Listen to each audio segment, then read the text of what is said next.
jualan untuk oleh-oleh dari Gresik, oleh-oleh dari Surabaya. Ada Kan semua orang-orang tersedia. tertentu. Heeh. Tapi bukan dari masyarakat sekitar masjid.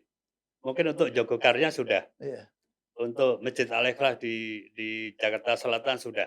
iya, Karena mereka juga punya toko-toko kecil di masjid itu, iya, iya, iya. sudah ada.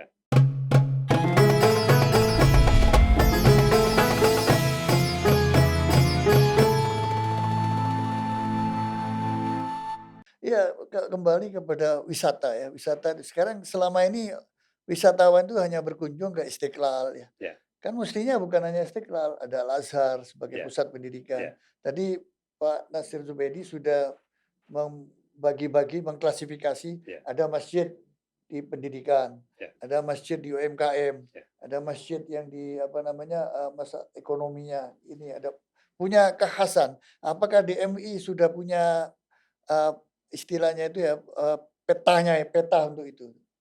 Nah itu Road map-nya untuk ya, itu? saya pikir kita belum Belum ya? dan kita sedang mengupayakan.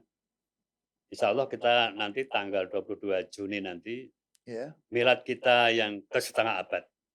setengah abad ya. Kita akan Apa acaranya? mengadakan, kegiatan pertama DMI Award Jadi untuk memberikan penghargaan kepada masjid-masjid yang unggul, masjid-masjid unggulan. wah, ada bocoran nggak masjid siapa yang dapat nanti? Belum, Masjid mana? ini belum nih, Belum ada ya? belum.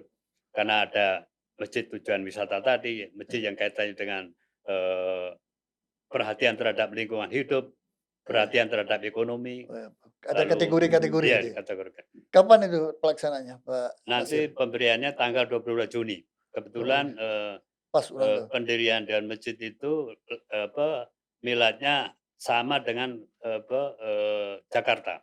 Jakarta 22 juga Juni ya? 22 Wah, Juni luar kan. biasa. Ini luar Lalu biasa. ada pertemuan masyarakat Masjid Asia. Oh, itu apa? Itu Kongres nanti apa insya Allah seminar sesudah bulan bulan Juli nanti, insya Allah bulan Juli. setelah bulan Juli itu ya? Lalu, awal bulan Juni ini kita akan mengundang, duta-duta besar. Waktu itu saya kepada Pak JK, Dubes-dubes nanti kalau kita sahabat, sudah punya kantor katanya, negara-negara sahabat. ya negara-negara sahabat, Ya, agar memahami tentang Islam Indonesia iya, iya, iya. yang lebih Dengan seminar, bersahabat juga ya. melalui seminar kan? Enggak, kita baru anu loh, silaturahmi semacam resepsi dulu. Nanti, satu demi satu, duta-duta besar itu kita ajak dialog. Iya, Kita juga ada semacam TV seperti ini. iya. Lalu kita ajak dialog dengan masyarakat dan ormas-ormas Islam Di untuk kantor baru, memahami bagaimana? di kantor baru. Di kantor baru. Iya, Jadi sambil promosi kantor baru kan. iya, iya, iya, iya, Kalau belum ada kantor, Pak JK nggak enak gitu. iya. Pak Nasir, sebetulnya kita ini punya berapa masjid sih di Indonesia ini? Tercatat nggak? Kalau istilah Pak JK, yang tahu hanya Allah katanya. Nggak, yang yang Tapi sudah tercatat. Ya, dimulai dari, ada sensusnya itu. Kementerian Agama, Ya, Dewan Masjid baru bisa mencatat 300.000 kalau tidak salah. seluruh Indonesia ya. Ya, tapi Tapi mungkin yakin sekitar lebih dari itu? Iya, jumlahnya lebih dari itu. iya. Bisa 2 kali lipat Bisa ya? 2 kali lipat Iya, iya. untuk masjid dan musola. Apa kesulitannya untuk mendata masjid-masjid yang ada itu? Kalau pemerintah aja mengalami kesulitan yang punya jaringan kantor urusan agama di kecamatan, Iya, maka Dewan Masjid juga lebih sulit lagi kita, jaringan kita. iya. Ini belum termasuk musola ya? Kalau yang 800.000 itu analisa Pak JK itu Dengan insya musolanya? Allah termasuk musola. Musola kan lebih kecil, Ya, musola banyak di mana-mana. Ini yang 300.000 itu dipakai untuk Jumat Jame ya? ya. Belum lagi, SPBU yang dimiliki oleh Pertamina Iya, itu musola, Pak. itu yang tidak ada saya lihat, termasuk di Turki pun tidak ada. Iya, Saya 10 nggak hari tercatat ya? keliling di Turki bulan November yang lalu, Iya, mengantar ibu-ibu pengajian di kompleks saya bersama istri, iya, itu saya tidak melihat itu, musola-musola di rest area. rest area ya. Jadi Bahkan kalau termasuk arah arah kiblat di hotel tidak ada itu kan. rest area bukan musola lagi sekarang, Ya, masjid-masjid dipakai untuk Jumat ya, di rest area ya. sekarang. Iya. Ya, Apa bisa dikatakan Pak Nasir bahwa masjid terbanyak di ya, seluruh dunia itu Indonesia? Betul, saya yakin begitu. begitu ya? Dan kita Selaras termasuk negeri selaras muslim dengan jumlah terbesar. penduduk ya, Ya. Dan, jumlah umat usia Islam. muda Indonesia itu banyak yang, ibadah umroh maupun ibadah haji. Saya belum pernah melihat selama saya ke ibadah haji itu, Iya. Muslim Turki muda yang ibadah haji. Semua dari Aceh? Baru saya pernah ketemu Muslim muda yang mungkin usia di bawah saya, dia usia di atas, di bawah 40, dia bawa anak kecil dipanggul gitu dengan pakaian ihram pada saat subuh di Masjidil Haram. Katanya dia mengaku orang Jerman, tapi dia mengatakan bahwa native nation saya adalah Turki. Generasi yang ketiga dari orang-orang Turki yang berada di Eropa Iya. ternyata lebih hebat daripada orang-orang tuanya. Generasi pertama yang datang ke Eropa. Baik di Belanda maupun di Jerman itu perkembangan Iya luar iya. biasa. Iya. Pak, Nasir, kita dibatasi waktu ya. Iya, Kita episode ini ya sudah di penghujung acara ya. ya.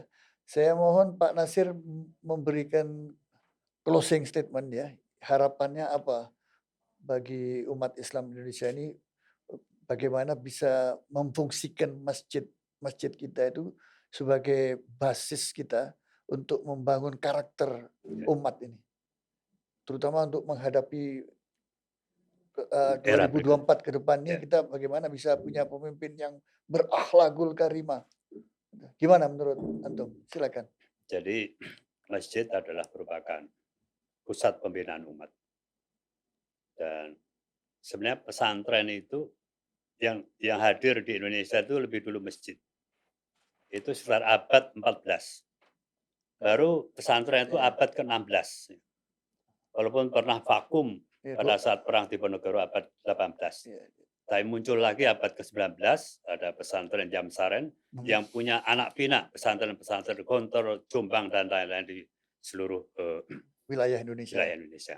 Jadi saya pikir 3 pilar masjid, pesantren, dan perguruan Islam itu harus kita kembangkan Iya. dalam rangka membina karakter bangsa ke depan. Apalagi kita habis saja melihat adanya pemilihan presiden yang lalu itu Iya. terjadi polarisasi. Iya. Sekarang dibutuhkan pemimpin yang Islam yang transformatif. Iya. Ya. Bagaimana tuh yang transformatif? Transformatif itu bisa melakukan karena sebenarnya konteks kita ini adalah karakter, kompetensi, dan saya menambah literasi. Iya. Literasi dalam konteks wawasan. Iya. Orang bisa kompetensi yang punya iman dan takwa, tapi dia mungkin lemah di bidang kompetensi iptek ya, Iya. jadi ilmu pengetahuan dan teknologi, tapi dia lemah dalam wawasan. Iya. Sekarang diperlukan dengan adanya literasi, memperkuat literasi dan narasi. Orang yang kuat literasinya, dia suka baca, dan tokoh-tokoh bangsa generasi emas pada era Bung Karno, Bung Hatta, Muhammad Nasir, Agus Salim, Kiai Dahlan, Kiai Hasyim Asy'ari adalah era emas yang mereka sangat padat literasi. Oleh sebab itu narasinya soft, Iya. ya kan? Soft dan smart. Iya. Iya. Iya. Nah sekarang ini kita agak hard power gitu loh. Mhm. Diperlukan soft diplomasi dan smart diplomasi ke depan. Ya, menarik sekali. Ya. Jadi istilah soft. Tapi begini, ini Ya. terakhir Pak, ini Ya. pertanyaan terkait dengan statement Pak Muhammad Nasir tadi itu. Masjid menurut Bapak gimana? Masjid seringkali dikaitkan dengan terorisme. Nah, Bagaimana ya. selaku ketua DMI? Waktu Pak Nasir. ada isu itu, saya diminta 3 kali oleh wartawan Republika. Saya tadinya tidak mau, saya ingin puasa bicara. Ya. Tapi lalu saya sampaikan bahwa tidak mungkin masjid menjadi sarang terorisme. Bahkan Pak JK mengatakan yang tertangkap teroris itu kan di rumah kontrakan itu, bukan di masjid. Ya. Dan masjid itu yang berkuasa di situ adalah pengurus takmir masjid. Yang menentukan siapa yang jadi khotib, siapa yang jadi mubalik. Pengalaman saya sebagai pengurus takmir masjid, saya bisa melarang si A, si B. Lalu pengurus masjid harus memiliki visioner tadi. Orang-orang yang menjadi khotib mubalik itu harus dari berbagai kelompok. Iya. Jangan hanya cari guru satu saya itu. Iya. Guru kita harus banyak untuk menambah wawasan kita, menambah literasi kita. Jadi kalau kita punya bekal yang banyak, kita bisa akan melihat peta masyarakat kita, sehingga akan memberikan pencerahan kepada masyarakat.